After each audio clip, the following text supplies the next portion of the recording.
to give us some updates regarding this matter. Good evening, sir, and thank you very much for your time. Good evening, my brother. How are you? Very well, thank you. I trust you're doing well. Yeah, I'm doing good. Awesome. Now, earlier when we spoke to you, there was heavy military and police presence in the area. Yeah. Is the situation same now? Is it the same currently?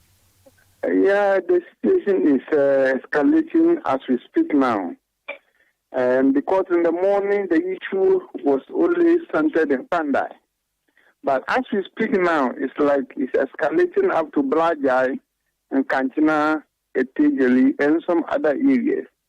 And the information I am getting as the DCE, they are saying that they want to do more attack in the night.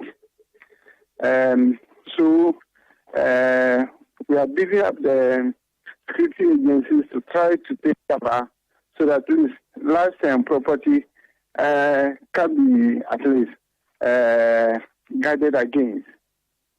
All this is despite the heavy military and police presence? Yes, it's a very vast land. Whilst you are going to the other side, then they move to the other side as well. Black Guy is about, let's say, 30 miles away from Kpandai. And then Kanchina is about 7 miles away. And then the Tejeli just goes through. And now, as we speak, the military are going to Black Guy and the SPU. And now we heard that they've attacked the Kanchina. They have killed more than 15 cows.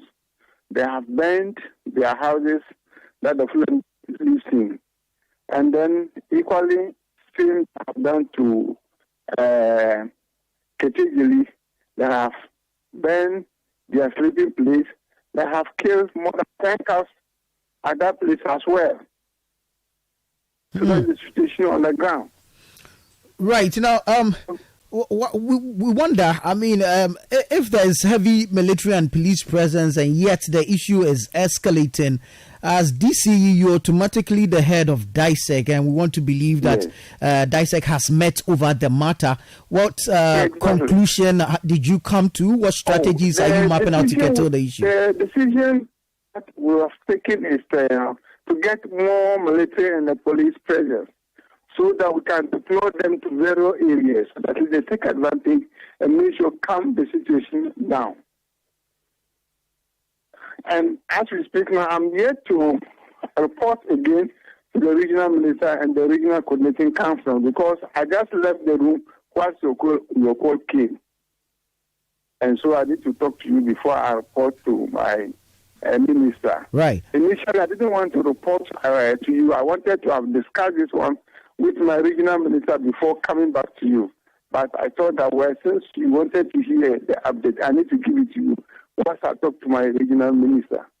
We are most grateful for that. But we also like to find out, are you considering the option of engaging the opinion leaders in these areas? Because we know that the youth will most often than not listen to their opinion leaders. Actually, the early hours of today, the regional commander sent a troop from Tamale. He came with the Yendi sector commander, then the Wulensi, all of them came to Kpandai. Then we moved to the Konkomba Chief Palace. We addressed more than 500 youth who have gathered there.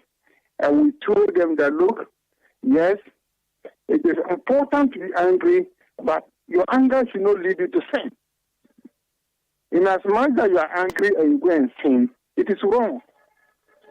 So we indeed told them that it is wrong for them to have gone to attack the Fulani and burn down all their belongings. It is wrong. And from that, we moved to another community at, we call it Penyankang. We went there, also met the youth and the elders, and we told them same.